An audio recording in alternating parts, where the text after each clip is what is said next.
There are few artists, let alone a group of artists, who have influenced a culture and country so much as the Group of Seven has. They are renowned and famous for painting the unique Canadian landscape in such a style that is distinct to them. Their paintings are timeless and are beloved by many all across the country. The Group of Seven's origins are found in the man of Tom Thomson. He was raised on a farm in Leith, Ontario, near Owen Sound. As a boy, he suffered illness frequently, and as such his schooling suffered. He turned to the outdoors to find renewal, often very pleased with only his own company. He would spend much of his time at the local creek, where he developed his lifelong interest in both fishing and boating. At the age of 21, Tom attended business college in Chatham, Ontario. 3 years later, he moved to Seattle, Washington, where he lived for another 3 years. During his time west, Tom experimented with crayons and watercolor painting. He eventually returned to Canada after a heartbreaking denial to his proposal of marriage towards Alive Lambert, the daughter of a local minister. Back in Ontario, he made his way to Toronto, where he worked his way through several positions at photo engraving firms. Tom enjoyed this line of work and his weekday life in the city, but returned to Owen Sound on weekends to relax with friends and continue in his love for fishing. After 3 years back in Canada, Tom attended formal art lessons so he could learn technical painting skills. The next year, he joined Rapid Grip and Batten Limited in Toronto. It was here that he would meet many other painters who he would eventually inspire to form the Group of Seven. These men would spend their lunch breaks and weekends often wandering around and painting whatever suited them. Many of these would become close friends of his, and he would often go camping together where they painted and fished. Thomson eventually heard from a friend of the great landscape in northern Ontario. Intrigued, Thomson made his way up north and fell in love with what was both a great painting subject as well as a place where he could escape from the world. The next summer, Thomson went on a 300-mile canoe trip where he painted his first northern sketches. His friends urged him to continue on up north. Thomson made his way up to Algonquin Park, where he stayed from spring until the fall. Here he found rough landscapes, connecting lakes, wildlife, and lumberjacks as sort of great subjects for his paintings. Here he felt truly at home, as many Canadians still do. It would be where he would spend much of his time during the last few years of his life. In 1912, Tom met Dr. James McCallum. McCallum enjoyed Thomson's work and became a financial supporter of Thomson. He introduced Tom to A.Y. Jackson, another later member of the Group of Seven. Thomson and Jackson moved into the studio building in Toronto, where they enjoyed painting together. Thomson eventually moved out of the building into a nearby rugged shack. The building is still standing and can be seen to this day, while the shack has been moved to the McMichael Art Gallery in Kleinburg, Ontario. In 1913, the government of Ontario purchased Thomson's canvas, A Northern Lake, which he had painted during his first trip to Algonquin, for $250. Overwhelmed with joy, Thomson cashed a check into individual $1 bills and proceeded to throw them up into the air. He then quit his job and turned to full-time nature painting. It would be during this time in the wilderness that Thomson would bring back marvelous paintings, but would also abruptly end his short career. On July 8th, Tom Thomson set out onto Canoe Lake at 1:30 p.m. in his canoe with just some fishing gear and a bit of food. Later that day, he was reported by Bessie and Martin Bletcher that at 3:05 p.m. they had found Tom's canoe floating upside down in the lake. They claimed they thought nothing of it because a canoe had been reported to have drifted away from where it was moored at a dock earlier that day. What is believed to be the remains of Tom's body was not found until over a week later, on July 16th. The body was buried in the tiny Canoe Lake Cemetery the next day. The following evening, a Mr. F. W. Churchill came and took the body to the family plot in Owen Sound.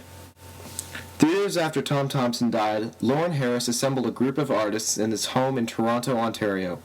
The men present were Harris himself, J.E.H. MacDonald, A.Y. Jackson, Arthur Lismer, V.H. Varley, Frank Carmichael, and Frank Johnson.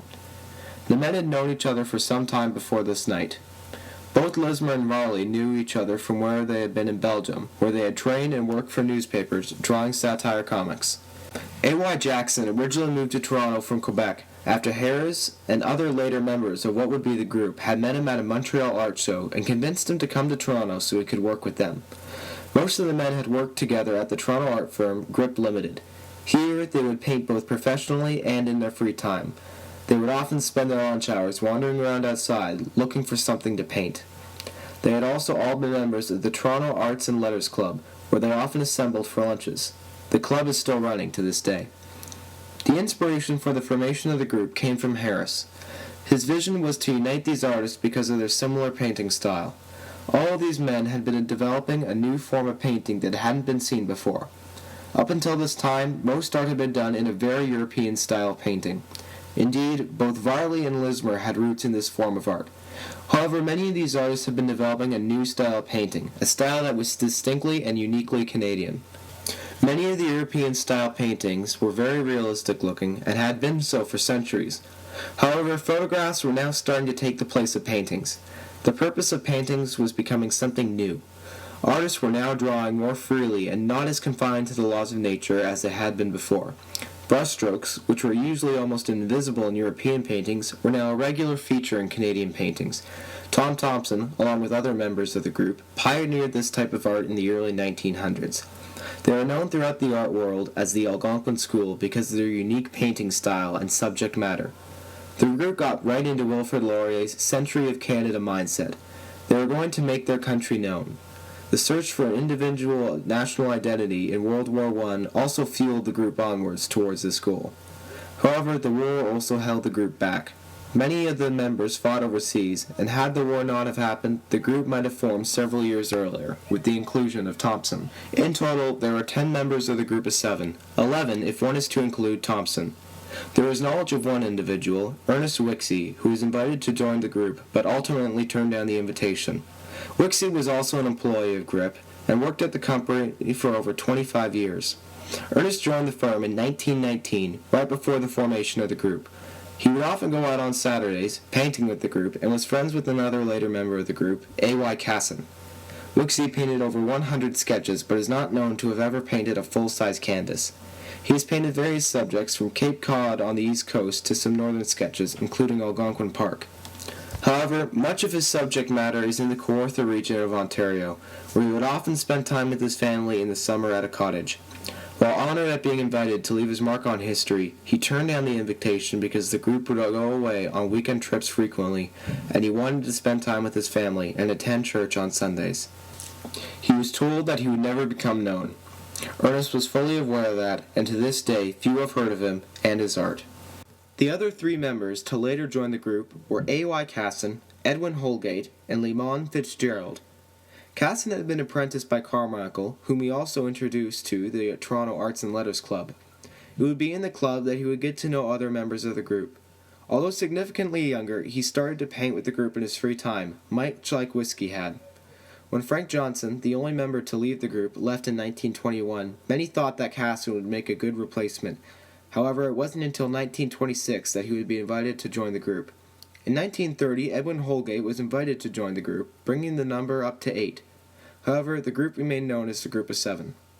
Lemon Fitzgerald, who was born and raised in Winnipeg, was later invited to join in 1932, after the death of J.E.H. MacDonald.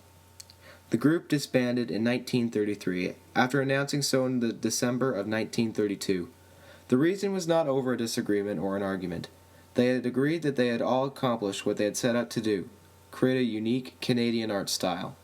Many members soon formed the Canadian Group of Painters, a successor to the group, which would allow more members and continue on in what the group had initiated.